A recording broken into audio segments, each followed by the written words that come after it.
ভারতে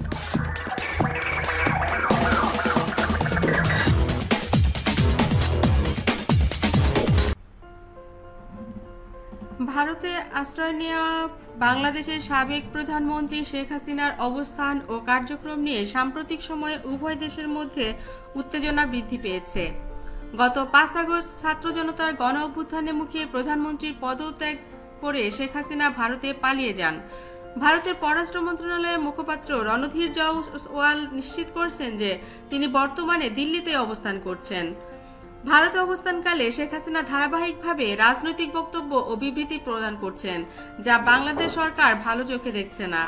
পররাষ্ট্র মন্ত্রণালয়ের মুখপাত্র তৌফিক হাসান জানিয়েছেন, এই বিষয়ে ভারতের কাছে তীব্র অসন্তোষ প্রকাশ করা হয়েছে এবং তাকে বক্তব্য বিবৃতি দেওয়া থেকে বিরত রাখতে আহ্বান জানানো হয়েছে। এদিকে শেখ হাসিনার প্রত্যর্পণ চেয়ে বাংলাদেশ সরকার ভারতের কাছে কূটনৈতিক নোট পাঠিয়েছে।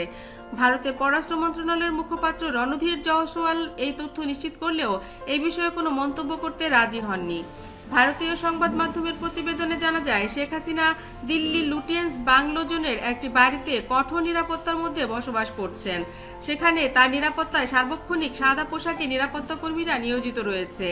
ভারতে বসে শেখ হাসিনার রাজনৈতিক কর্মকাণ্ড ও বক্তব্য উভয় দেশের সম্পর্কে নেতিবাচক প্রভাব ফেলছে। বাংলাদেশ সরকার তার প্রত্যার্পণের জন্য কূটনৈতিক প্রচেষ্টা চালিয়ে যাচ্ছে, তবে ভারত সরকার এই বিষয়ে এখনো কোনো সিদ্ধান্তই জানায়নি। তবে ভারতের অনেক জনগণ এখন শেখ হাসিনার ব্যাপারে অনেক বেশি নেতিবাচক। তারা বলছেন, কেন দুধ কলা দিয়ে কালসাপ পুষছি? যেই হাসিনার আগামী 20 বছর কিংবা 30 বছরেও ক্ষমতায় আসবার আর কোনো লক্ষণ নেই। তার পক্ষে থাকা, তাকে বসিয়ে বসিয়ে খাওয়ানো, তাকে প্রোটোকল দেয়া, এগুলোর মানে কি? শেখ হাসিনার কারণে, মোদির সঙ্গে সম্পর্কের কারণে দুই দেশের মধ্যে সম্পর্ক এখন চরমে। এদেশের মানুষ ওদেশকে খারাপ বলছে আর ওদেশের মানুষ এদেশকে। ফলশ্রুতিতে দুই দেশেরই বাণিজ্যিক চুক্তি, ব্যবসা বাণিজ্য সবকিছু লাটে উঠছে। ওদিকে ইউনূস সরকার ভারতের থেকে সাহায্য না পেয়ে সারা পৃথিবী থেকে সে সাহায্য সহযোগিতা কিন্তু পেয়ে যাবে। বিশেষ করে ভারত এবং চীন দুটো দেশের সঙ্গেই তার সম্পর্ক ভালো। চীন তাকে অনেক বেশি সহযোগিতা করবে। ওদিকে নেপাল বন্দর দিয়ে যদি তিনি সবকিছু আমদানি রপ্তানি করতে পারেন, তাহলে ভারতের তার কোনো দরকারই পড়বে না। সেই দিক থেকে বাদ রইল কোনটা? যারা একটা মিথ্যে প্রোপাগান্ডা ছড়াতেন যে বাংলাদেশ এখন পাকিস্তানের সঙ্গে মিশে যাবে, এটাও একটা ভুল প্রমাণিত হয়েছে। কারণ যেই দেশ বাংলাদেশের 30 লক্ষ মানুষকে এত নির্যাতন করেছে, মেরে ফেলেছে, রক্তের বিনিময়ে পাওয়া বাংলাদেশ, সেই স্বাধীন সার্বভৌম বাংলাদেশ কখনোই পাকিস্তানের হতে দিবে না। ওদিকে ভারতের দাদাগিরিও বাংলাদেশ মেনে নেবে না।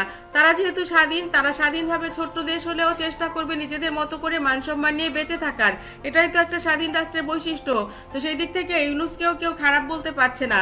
ওদিকে ভারতের জনগণ এবার বুঝে নিয়েছে, হাসিনা সবসময় খালি মুক্তিযুদ্ধ করে নিজের দিকটাই দেখতো আর অন্য দলগুলোকে খারাপ বানিয়ে রাখতো ভারতের কাছে।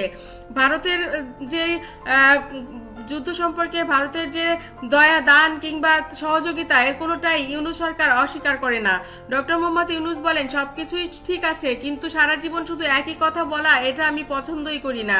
আমাদেরকে কাজ করতে হবে, দেশকে এগিয়ে নিতে হবে। রিপোর্টার কুলসুম, ঢাকা।